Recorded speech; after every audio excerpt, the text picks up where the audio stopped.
Hello everyone, कैसे हैं आप? आई होप आप अच्छे से होंगे। मेरे बच्चे, क्लास 9th का सिलेबस मैं आपको यहाँ पे पढ़ा रहा हूँ, सब्जेक्ट मैथमेटिक्स। तो अभी हम आपके 9th चैप्टर पे हैं, दैट इज सर्कल, जिसकी अभी एक एक्सरसाइज पेंडिंग है, एक्सरसाइज 9.3। टोटल इसमें 3 ही एक्सरसाइज हैं। एक्सरसाइज 9.1, 9.2 एकदम कंप्लीट करवा दी गई है और इसमें टोटल 11 थ्योरम्स हैं आपके सिलेबस में, लेकिन उनका प्रूफ 2 ही थ्योरम्स का करना है।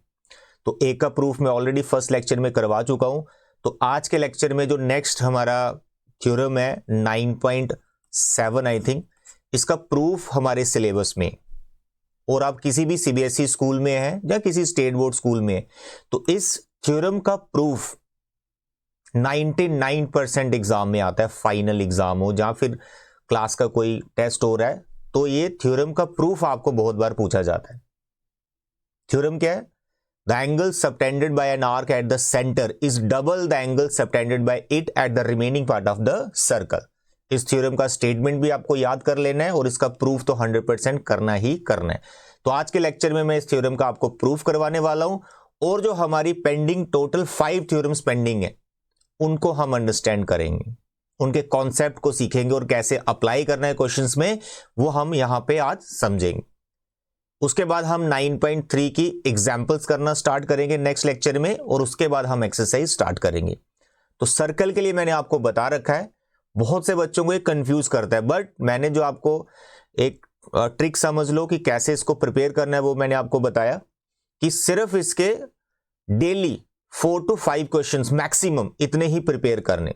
4 क्वेश्चंस मैक्सिमम लेके चलो आप, 4 क्वेश्चन मैक्सिमम इसके प्रिपेयर करो एक दिन में, और उनको रिपीट करो। जैसे सुबह 4 क्वेश्चन किए, फिर शाम को भी करो। ऐसे हर दिन 2-3 दिन करके उन 4 क्वेश्चंस को रिपीट करो, जिससे आपके वो 4 क्वेश्चंस परफेक्ट हो जाएंगे। फिर आगे आप इस चैप्टर में बढ़ना। तो मैं भी अपने जो वीडियो लेक्चर है इसी तरह से आपको दे रहा हूं कि 2 क्वेश्चंस, 3 क्वेश्चंस, 4 क्वेश्चंस, ऐसे छोटे छोटे लेक्चर्स बना के आपको दे रहा हूं। जैसे मेरा लास्ट लेक्चर था, उसमें सिर्फ मैंने 2 ही क्वेश्चन सॉल्व किए, लेकिन काफी डिटेल में आपको मैंने समझा दिया। तो उसमें आपका क्वेश्चन नंबर 5 और 6 कवर हो रहा है एक्सरसाइज 9.2 का, जो कि बहुत इंपॉर्टेंट क्वेश्चन है ये दोनों। तो बस ऐसे ही छोटे छोटे लेक्चर्स देखने हैं, नोट्स बनाने हैं और उन क्वेश्चंस को बार बार रिपीट करना है, तो सर्कल चैप्टर एकदम आपका परफेक्ट हो जाएगा। फाइनल एग्जाम में ये चैप्टर आपको लगभग 6 to 7 मार्क्स का आने वाला है सर्कल, क्योंकि ज्योमेट्री वाला पार्ट टोटल 27 मार्क्स का है, जिसके अंडर 5 चैप्टर्स हैं इंक्लूडिंग इक्विलिट्स ज्योमेट्री। तो इक्विलिट ज्योमेट्री को कोई खास इतना वेटेज नहीं रहता है। जो बाकी वाले 4 चैप्टर्स हैं उनको तो अच्छे से आपको करना ही, और मैंने डिटेल में सभी पढ़ा दिए। लाइंस एंड एंगल्स, ट्राइंगल्स, उसके बाद क्वाड्रिलेटर, अभी ये सर्कल चल रहा है जो कि लास्ट स्टेज पे है हमारा, ठीक है। So you don't worry, I am with you, और फाइनल एग्जाम की प्रिपरेशन आपने मेरे साथ करनी है। मैथ्स की रिस्पॉन्सिबिलिटी मेरी है। जैसे लेक्चर्स दे रहा हूं, अभी असाइनमेंट भी आ जाएगी मेरे टेलीग्राम चैनल पे, वहां से और भी प्रैक्टिस करना क्वेश्चंस की, ठीक है। चलिए, if you are new kindly subscribe the channel my dear students. Syllabus already हम डिस्कस कर चुके हैं, कितना हमको करना है। 6 थ्योरम्स ऑलरेडी डिस्कस हो चुकी हैं, एक्सरसाइज कंप्लीट हो चुकी है फर्स्ट वाली। उसके बाद हमारी एग्जाम्पल 1 9.2 एक्सरसाइज की एग्जाम्पल 1 एक एग्जाम्पल है, इज वेरी इंपॉर्टेंट एग्जाम्पल, ये भी मैंने आपको डिटेल में पढ़ा दी। उसके बाद एक्सरसाइज स्टार्ट की, इसके टोटल 6 क्वेश्चंस हैं जो 2 लेक्चर्स में मैंने आपको दिए। फर्स्ट 4 क्वेश्चंस एक लेक्चर में, फिर नेक्स्ट 2 क्वेश्चंस लास्ट लेक्चर जो मेरा था। अभी हम नेक्स्ट आर्टिकल पे आ जाएंगे, angle subtended bye an arc of a circle. Theorems में बढ़ने से पहले इस स्टेटमेंट का मीनिंग आपको क्लियर होना चाहिए, ये क्या बोल रही है। तो जब मैंने ये चैप्टर स्टार्ट किया था, वहां भी ऐसी ही एक स्टेटमेंट लिखी हुई थी, एंगल सबटेंडेड बाय अ कॉर्ड। तो वहां मैंने आपको मीनिंग बताया, फिर थ्योरम्स को समझने में हमें बहुत आसानी हो गई थी। तो पहले इसका मीनिंग अंडरस्टैंड करते हैं, क्या बोल रहा है। Angle subtended bye an arc of a circle, क्या मतलब है इसका, डायग्राम से समझते मेरे बच्चे। आई होप कि नो व्हाट इज आर्क। क्या होता है आर्क? सर्कल का जो सर्कमफ्रेंस होता है ना, ये बाउंड्री, इसका कोई भी एक छोटा सा पार्ट ले लो आप। लेट अस सपोज ये पार्ट ले लिया मैंने, ए से लेकर बी तक। तो ये वाली जो आर्क आपको दिख रही है, जिसको मैं अलग कलर से हाईलाइट कर लेता हूं, दिस वन। तो ये सर्कमफ्रेंस का जो छोटा सा पार्ट दिख रहा है इसको हम आर्क बोलते हैं। अब ये जैसे आपने 2 पॉइंट मार्क किए सर्कल के सर्कमफ्रेंस पे, तो सर्कल का सर्कमफ्रेंस 2 पार्ट्स में डिवाइड हो गया। एक आपको ये छोटा पार्ट दिख रहा है ए बी, ए से बी, इसके ऊपर ऐसे लगा सकते हैं साइन, आर्क का साइन होता है, इसको रीड करते हैं ए बी आर्क।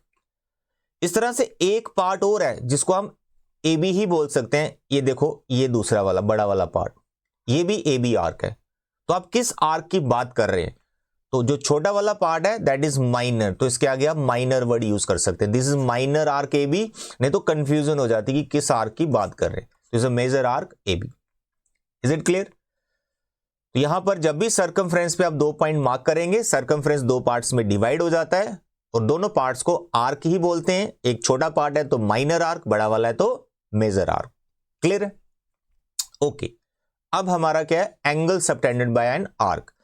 अब ये आर्क एंगल कैसे बनाती है, कहां बनाती है, क्या मतलब है इस चीज का? मेरे प्यारे बच्चे, लेट अस सपोज इस सर्कल का सेंटर है O, तो अगर हम आर्क के एंड पॉइंट्स को इस O से ज्वाइन करते हैं तो मेरे बच्चे यहां पर एक एंगल क्रिएट हो गया है सेंटर पे जिसका नाम है AOB। तो ये एंगल हम बोल सकते हैं कि इस आर्क AB ने बनाया है। तो यही इसका मतलब है, एंगल सबटेंडेड बनाया गया है by an arc of a circle. कहां बनाया गया है वो पता नहीं होता, क्वेश्चन में गिवन होता है जहां हम देख लेते हैं कैसे करना है। तो अभी फिलहाल मैंने सेंटर में बनाया। तो जो एंगल AOB है ये किसने बनाया? आर्क ने बनाया। अब ये आर्क के एंड पॉइंट्स को सेंटर O नहीं किसी और पॉइंट से ज्वाइन करता हूं। लेट अस सपोज यहां कोई पॉइंट है P सर्कमफ्रेंस के ऊपर, तो एंड पॉइंट से अगर मैं यहां पे 2 सेगमेंट्स बनाता हूं और P से ज्वाइन करता हूं तो यहां पर भी एंगल P क्रिएट हो गया है, एंगल APB। ये भी एक angle subtended bye same arc AB। तो ये जो स्टेटमेंट आपको बता रही है इसमें आपको बस यही सीखना है कि कोई आर्क अगर एंगल बना रही है तो उसका मतलब क्या है। कुछ मतलब नहीं है, बड़ा सिंपल सा मीनिंग है। उसके एंड पॉइंट्स को आप एक पर्टिकुलर पॉइंट से ज्वाइन कर रहे हो तो उस पॉइंट पे जो एंगल बनता है तो हम बोलते हैं वो एंगल इस आर्क के द्वारा बनाया गया है। क्लियर है? ऐसे कॉर्ड की कहानी थी कि किसी सर्कल में एक कॉर्ड थी, कॉर्ड के जो एंड पॉइंट्स थे उसको हम किसी एक और पॉइंट से ज्वाइन कर रहे थे, तो यहां पे जो एंगल बन रहा था ये सब कॉर्ड ने बनाया था। तो तब कॉर्ड की बात थी तो कॉर्ड ने एंगल बनाया, अब आर्क की बात हो रही तो आर्क एंगल बना रही है। मीनिंग दोनों का सेम ही है लगभग। Is it clear? तो ये था एक छोटा सा आर्टिकल कॉन्सेप्ट। आगे बढ़ने से पहले आपको ये पता होना चाहिए। क्लियर है? तो अब हम थ्योरम्स की तरफ बढ़ते हैं। कौन कौन सी थ्योरम्स हमको आज समझनी है और किसका प्रूफ हमको करना है। तो this is your most important theorem, most important theorem, theorem 9.7। इसका प्रूफ मैं पहले बताया, लगभग हर स्कूल में पूछा ही जाता है। सर्कल का अगर आपका कोई टेस्ट हो रहा है, छोटा टेस्ट क्लास में या फिर फाइनल एग्जाम अभी है आपका तो उसमें भी पूछा जा सकता है। You read the statement, understand the statement, what is given information और क्या हमको प्रूफ करना है। ठीक है? So please read it. What it is? The angle subtended bye an arc at the centre.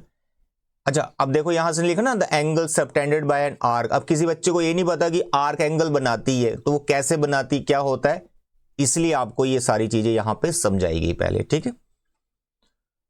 The angle subtended bye an arc at the centre is double the angle subtended by it at any point on the remaining part of the circle। Statement को याद भी कर ले, diagram से मैं इसका meaning आपको समझाता हूं। मेरे बच्चे, ये हमारे पास एक सर्कल, इसका सेंटर O और इस पे कोई आर्क लेनी पड़ेगी। अब यहां पे देखो इसने बोला बाय एन आर्क। कौन सी arc? We don't no.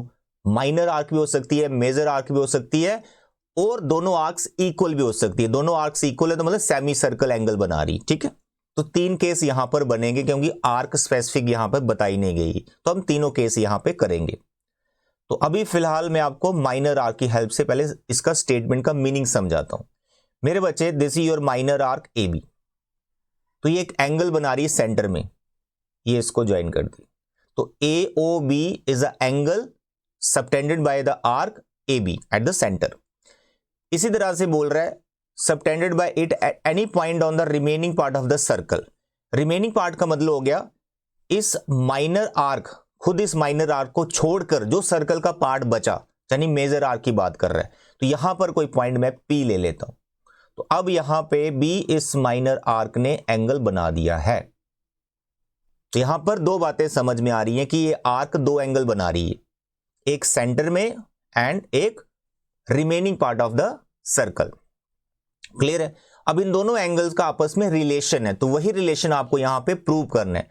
Relation क्या है कि जो सेंटर में एंगल बनता है वो डबल होता है किससे? जो रिमेनिंग पार्ट में बना हुआ है। इन शॉर्ट जो एंगल O सेंटर में बना है ये डबल है विद ऑफ एंगल P। तो ये आपको यहां पे प्रूव करना। Is it clear? I hope आपको ये स्टेटमेंट अच्छे से समझ में आ गई है। अब मैं इसका आपको प्रूफ समझा रहा हूं। 3 केस हमारे बनेंगे, एक ही केस बेसिकली करना होता है, जो बाकी 2 केस हैं वो बहुत सिंपल है, बस आपको स्ट्रेट एंगल और रिफ्लेक्स एंगल लिख लेना होता है, वो भी मैं आपको अभी बताने वाला हूं। First of all let us right given. So what is given? A circle with centre O and an arc, इसका नाम मैंने AB रख लिया है, an arc AB subtended two angles,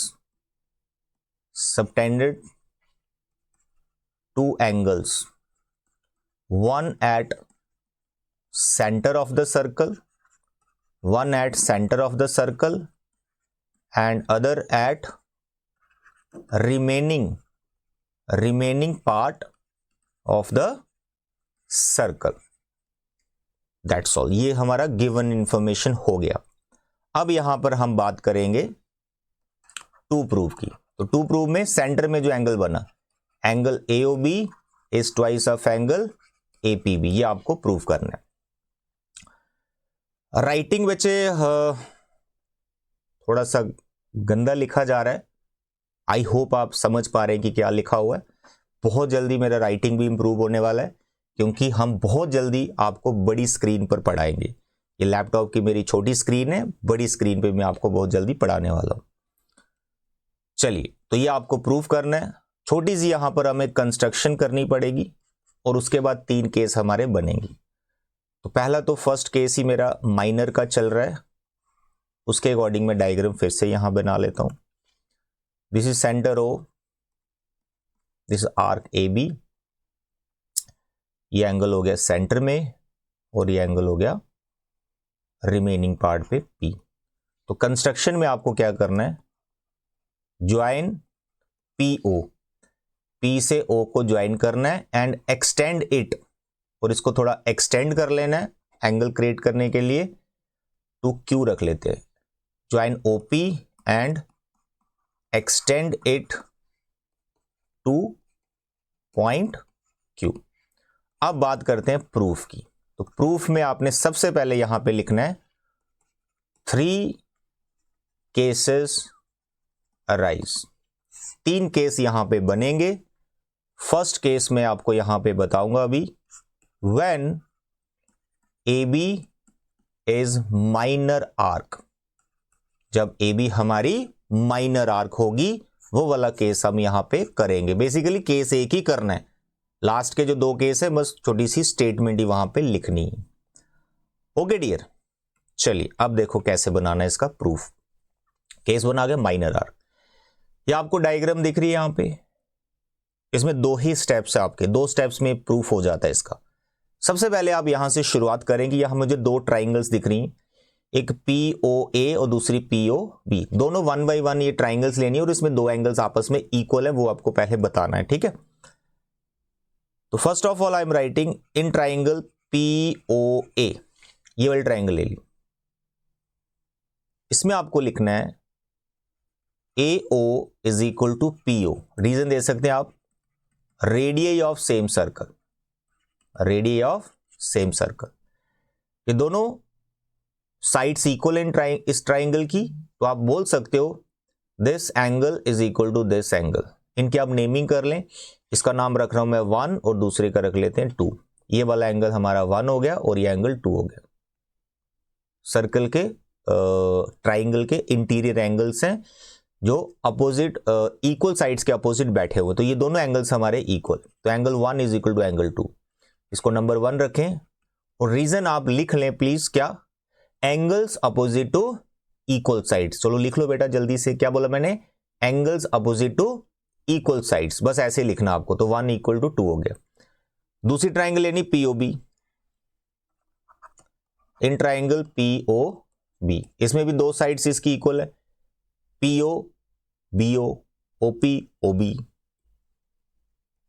OP is equal to OB, why they are equal, radii of same circle, radii of same circle.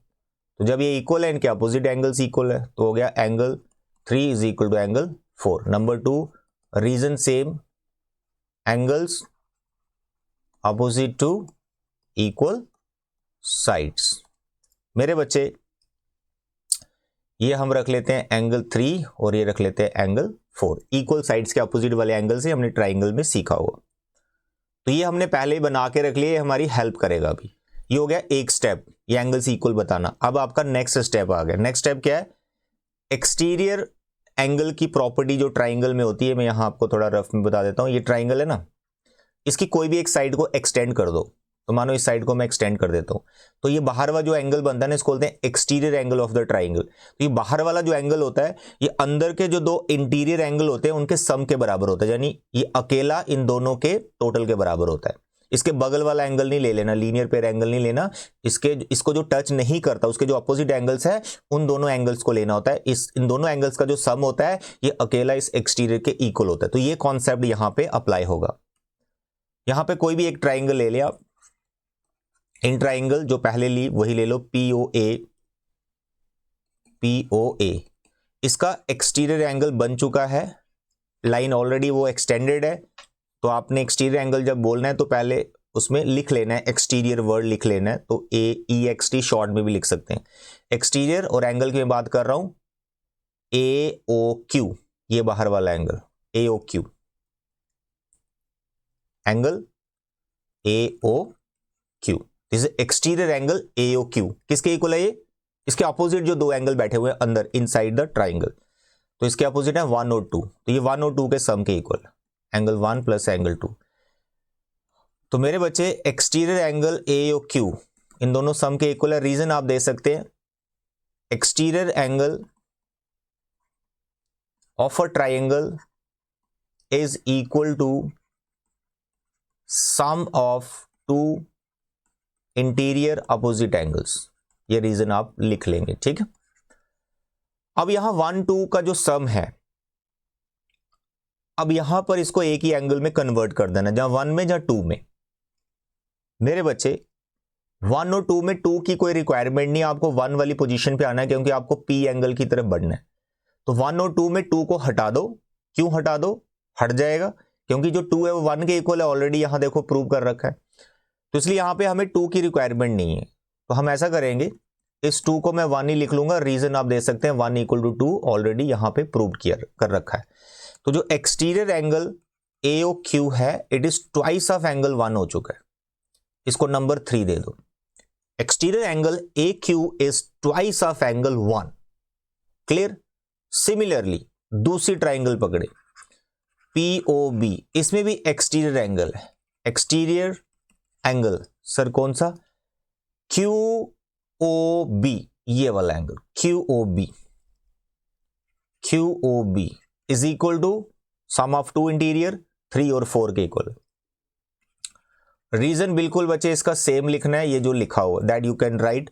अब 3 और 4 में एक एंगल को हटा देना है, 4 को हटा दो, इसकी कोई जरूरत नहीं, 3 की तरफ बढ़ जाओ, तो 4 की जगह 3 लिख लो, QOB, exterior angle QOB is angle 3 plus angle 3, exterior angle QOB twice of angle 3, इसको दे दो नंबर 4।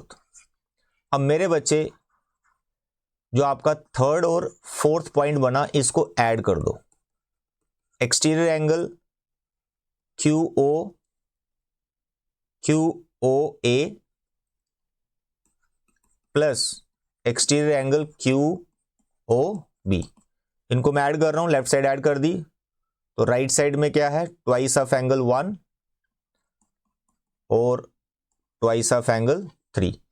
अब आप डायग्राम में चले जाओ और देखो QOA और QOB का सम कितना है। ठीक है, चलो इधर ही दिखाता हूं, ये वाला एंगल और ये वाला एंगल, इसका सम किसके इक्वल है, ये बड़ा वाला कंप्लीट एंगल जो आर्क ने सेंटर में बनाया था, AOB। इन दोनों छोटे एंगल्स को मैं प्लस कर रहा हूं तो AOB के इक्वल बैठ रहे, तो इसलिए अब इन दोनों की जगह हम लिख लेंगे एंगल AOB। इसमें 2 कॉमन है, 1 + 3 आ गया।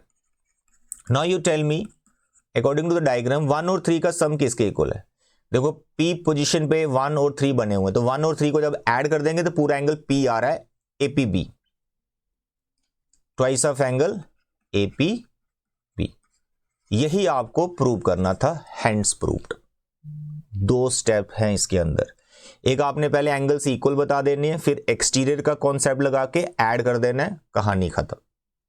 I hope it is clear. तो ये तो मैंने एक केस किया, 3 केसेस अराइजेस, तो मैंने एक केस ये वाला किया माइनर आर्क। तो अगर वो माइनर आर्क नहीं है, वो मेजर आर्क है, जहां फिर वो बिल्कुल इक्वल है दोनों आर्क्स, तब भी आप इसको ऐसे ही करेंगे, करना नहीं है, करेंगे ऐसे ही, करना कुछ नहीं है इसमें, सिर्फ आपको एंगल का नाम बदलना है। मेरे बच्चे केस 2 यहां पे लिख रहा हूं, when arc AB is semi circle, जब वो सेमी सर्कल होगी, यानी ये डायग्राम बनेगा AB, ये सेमी सर्कल, ये आर्क हो जाएगी और सेंटर में ये एंगल बनाएगी। अब क्योंकि ये सेमी सर्कल आर्क है, तो सेंटर में जो एंगल बनेगा वो स्ट्रेट एंगल कहलाएगा। पहले डाउन में था ना AB, ऐसे एंगल दिख रहा था, अब ये स्ट्रेट हो गया, तो बस उस एंगल का नाम बदलना। इस पॉइंट पे हमने P रखा था और इसको एक्सटेंड किया था हमने Q की तरफ, इनको ज्वाइन किया था। डायग्राम जरूर बनाना एग्जाम में, ऐसा नहीं कि डायग्राम ना बनाए, ठीक है। तो यहां पर कुछ एंगल्स की नेमिंग थी, that you can write, centre O था। तो यहां पर आपने लिखना है when arc AB semi circle, ये हेडिंग देके आपने यहां पर लिखना है proof is similar, proof is similar. Proof हमारा बिल्कुल सिमिलर है, बट आपको यहां पर सिर्फ ये लिखना है रिप्लेस एंगल AOB, जो एंगल AOB है इसका नाम बदल देना है। पहले नॉर्मल एंगल था AOB, अब इसका नाम रखना है straight angle AOP। Replace angle AOB by straight angle AOB, that is straight angle AOB is twice of angle APB। लो भाई, ये है केस 2, बस इतना ही लिखना आपको एग्जाम में। अब बात करते हैं केस 3 की। केस 3, ये सर्कल आ गई, ये P पॉइंट आ गया, ये सेंटर आ गया। अब हमारी जो आर्क है मेजर आर्क हो जाएगी, तो ये A और B, ये मेजर आर्क हो जाएगी। एंगल वही होगा, एंगल ये। अब कई बच्चे ये वाला एंगल समझ लेते हैं, ऐसा बिल्कुल नहीं। मेजर आर्क जो एंगल बना रही है, ये वाला एंगल नहीं ले सकते आप। मेजर आर्क जो एंगल बना रही है, तो वो ये वाला एंगल बने, उसके एंड पॉइंट को देखना है, तो ये वाला एंगल की बात हो रही। अब वो स्ट्रेट नहीं रहा, अब क्या हो गया, स्ट्रेट से बड़ा हो गया, रिफ्लेक्स एंगल से रिप्लेस करना है। तो केस 3 में आपको लिखना है when AB arc is major arc, जब वो मेजर आर्क होगी, ये आपका केस है। और आपने यहां लिखना है प्रूफ इज सिमिलर, इसका प्रूफ भी बिल्कुल सिमिलर जाएगा। इसको एक्सटेंड करेंगे Q की तरफ, इनको ज्वाइन करेंगे, यहां पर एंगल होंगे, बाकी सब कहानी। डायग्राम बस इतना ही बनाना जितना मैंने बनाया, और कुछ लिखने की जरूरत नहीं, बस लिखना है proof is similar and replace angle AOB by reflex angle AOB, that is reflex angle AOB is twice of angle APB, that's all। तो ये हो गया हमारे तीनों केस, ये आपका केस 3, ये आपका केस 2, और केस 1 तो पूरा करके दिखाना है जैसे स्टेप्स बताए गए। अगर ये थ्योरम आपको एग्जाम में आती है, जो मुझे लग रहा है बहुत इसके चांसेस आने के, तो लॉन्ग आंसर जहां फिर 3 मार्क्स में आ सकती है, 3 मार्क्स या फिर 5 मार्क्स में। अगर 3 मार्क्स में आई तो सिर्फ शायद थ्योरम ही आए, अगर 5 मार्क्स में आई तो थ्योरम के साथ एक छोटा क्वेश्चन भी हो सकता है जो इससे रिलेटेड हो, क्वेश्चन को बनाना पड़ेगा। कई बार 5 मार्क्स की ही आ जाती है। तो ये थ्योरम अच्छे से कर लें। 2 ही देखो थ्योरम्स आपके सिलेबस में जिनका प्रूफ है, एक फर्स्ट लेक्चर में हो चुकी है और एक ही आपके पास आ गई, ठीक है। दोनों का प्रूफ हमने कर दिया। अब जो थ्योरम्स मैं आपको बताने वाला हूं उनका प्रूफ हमारे सिलेबस में नहीं है, इसलिए अभी हम प्रूफ नहीं करेंगे। फाइनल की हम तैयारी कर रहे हैं, टाइम हमने वेस्ट नहीं करना है, प्रूफ उसका नहीं आएगा एग्जाम में। हमने क्या करना है, सिर्फ उन थ्योरम्स को अंडरस्टैंड करना है कि उसमें क्या कॉन्सेप्ट छुपा हुआ है। क्लियर है? चलिए अब यहां पर थ्योरम नंबर 9.8 क्या बोला जा रहा है, angles in the same segment of a circle are equal. अब यहां पर आपके लिए शायद एक नया वर्ड आ गया, सेगमेंट। सर्कल के अंदर सेगमेंट क्या होती है मेरे बच्चे, देखो पहले समझाते हैं। सेगमेंट, ये सर्कल है, ये मानो इसका सेंटर है। जब किसी सर्कल में आप कॉर्ड बनाते हो, ये कॉर्ड बना दी ए बी, तो जब कॉर्ड बनाते हो तो कॉर्ड इस सर्कल को 2 पार्ट्स में डिवाइड कर देती है। एरिया के हिसाब से आप समझ सकते हैं, ये ऊपर वाला पार्ट एरिया, ये बड़ा वाला और ये छोटा वाला।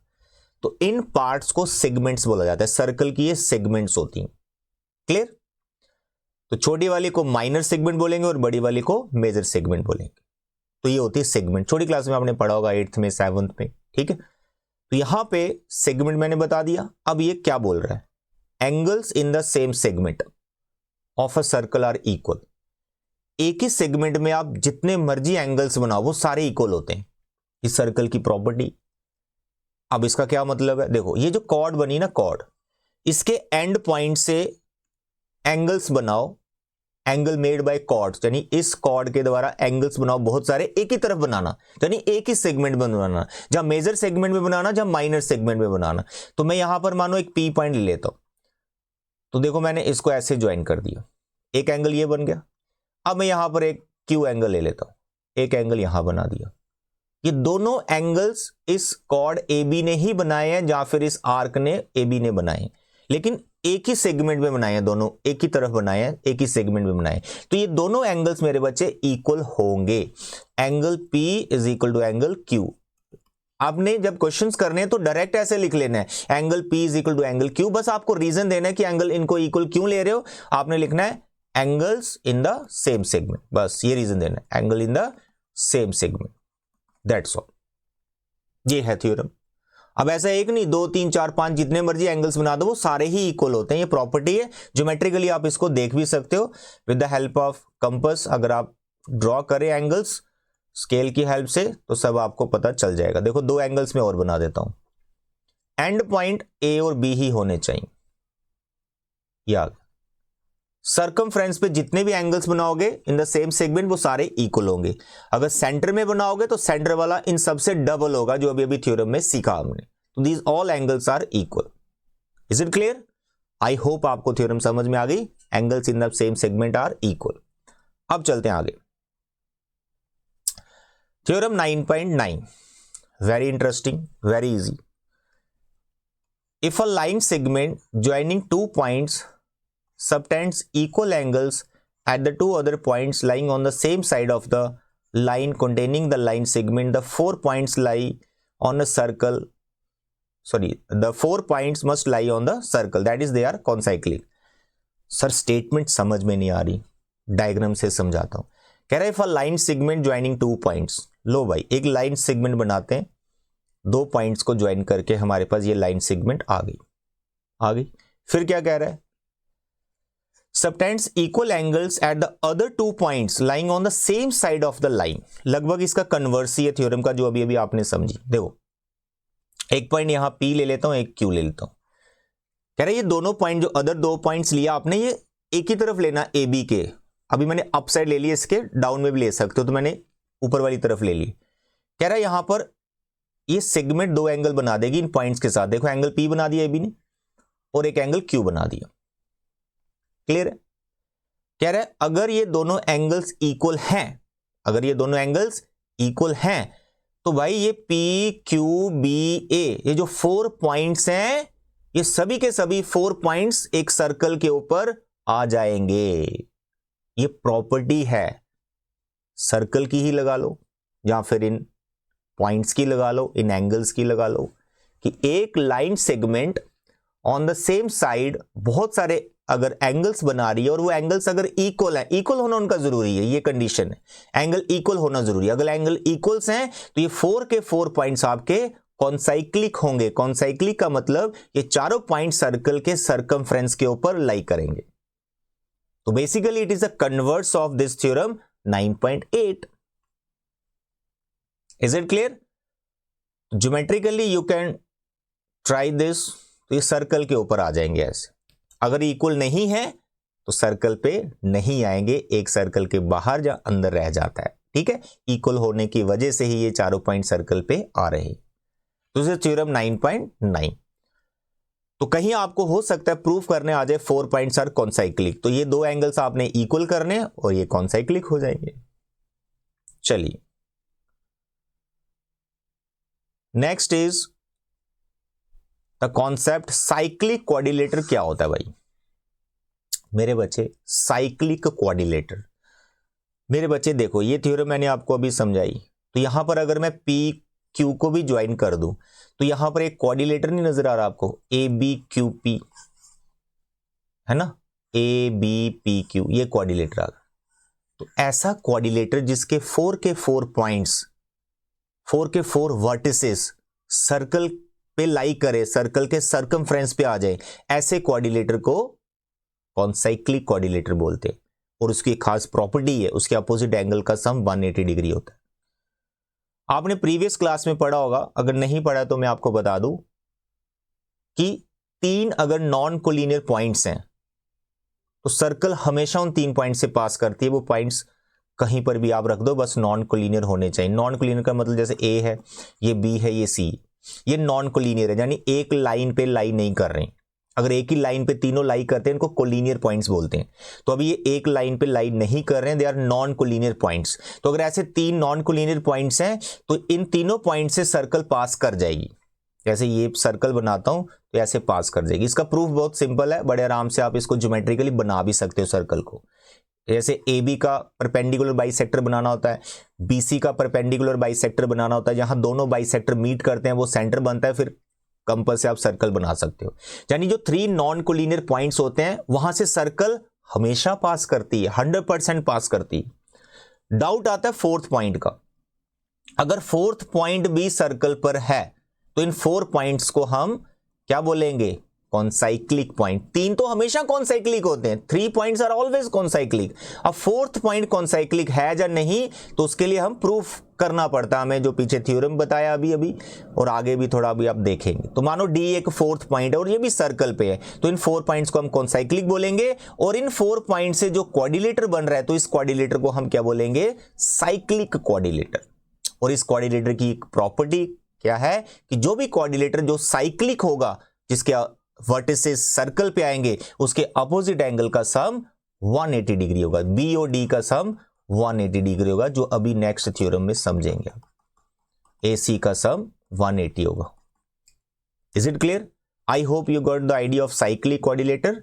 अ quadrilateral whose all the vertices on the circle, that is called cyclic quadrilateral. फिर उसके बाद उसकी प्रॉपर्टी आ जाती है, अपोजिट एंगल का सम क्या? 180 होता है फॉर साइक्लिक। अगर अपोजिट एंगल का सम 180 नहीं आ रहा ना तो 4 के 4 पॉइंट्स सर्कल पे लाई नहीं करेंगे, 3 कर जाएंगे, 4th वाला नहीं करेगा। अगर अपोजिट का सम 180 नहीं आ रहा तो, अगर अपोजिट का सम 180 आ रहा है तो 4 के 4 पॉइंट सर्कल पे लाई कर जाएंगे। चलिए आगे बढ़ते हैं। थ्योरम 9.10 जो समझा ही दी मैंने। The sum of either pair of opposite angles of a cyclic quadrilateral is 180 degree. Okay, तो there is one quadrilateral and it is cyclic, A B C D. Boundaries पे इनको ज्वाइन करना है। ये cyclic quadrilateral, it is given, it is cyclic quadrilateral. अब ये cyclic है तो आप बोलेंगे ए और सी का सम 180। पहले इसका प्रूफ भी सिलेबस में हुआ करता था, लेकिन अभी वो डिलीट हो चुका है, तो अभी करना भी नहीं है। फाइनल की तैयारी कर रहे हो, टाइम कम है, तो इसलिए जितना सिलेबस में है वही करेंगे। बस कॉन्सेप्ट तो हमें समझ में आ ही गया कि ये साइक्लिक है तो अपोजिट एंगल का सम क्या होगा? 180 डिग्री होगा। क्लियर है? This is theorem 9.10। अब नेक्स्ट है, इसी का कन्वर्स ही आप मान लो। If the sum of pair of opposite angle of a quadrilateral is 180 then the quadrilateral is cyclic. वो भी मैंने आपको अभी समझाई दिया कि अगर आपके पास कोई क्वाड्रिलेटर है ठीक है। अब जरूरी नहीं इसके वर्टिसेस आपको सर्कल पे दिखाने की जरूरत है डायग्राम में, ऐसा जरूरी नहीं होता। बस एक क्वाड्रिलेटरल है और आपने किसी तरह से प्रूफ कर दिया कि सर एंगल ए और एंगल सी का सम 180 आ रहा है। ऑफ कोर्स फिर दूसरे जो दो बच जाएंगे उनका सम भी 180 ही होगा। अगर आपने किसी तरह से प्रूफ कर दिया कि किसी क्वाड्रिलेटर के अपोजिट एंगल्स का सम 180 आ गया, तो आप फिर बोल सकते हो कि ये जो क्वाड्रिलेटर बनाया गया है ABCD, ये क्या होगा, साइक्लिक होगा। डायग्राम में सर्कल बनाने की कई बार हमें जरूरत नहीं होती है, बस आप उसको बता दो ये साइक्लिक है। साइक्लिक का मतलब हो गया 4 के 4 वर्टिसेस सर्कल पे आ ही जाएंगे, दिखाने की भी कई बार जरूरत नहीं होती। Is it clear? ये थी थ्योरम 9.11। तो मेरे बच्चे आज के लेक्चर में इतना ही। 5 थ्योरम्स मैंने आपको यहां पर समझाई हैं, जिसमें एक का थ्योरम सिलेबस में था 9.7 का, उसको डिटेल में कर लिया। टोटल 11 थ्योरम्स ही हैं जिनको समझना है, 2 का प्रूफ है। सारी थ्योरम्स हमारी कंप्लीट हो गई। अब हमारे सिर्फ क्या बचे, क्वेश्चंस। अब हमारी एग्जाम्पल स्टार्ट हो जाएंगी, फिर एक्सरसाइज पे आएंगे। ठीक, तो आज के लेक्चर में इतना बचे। Thank you, bye bye and take care.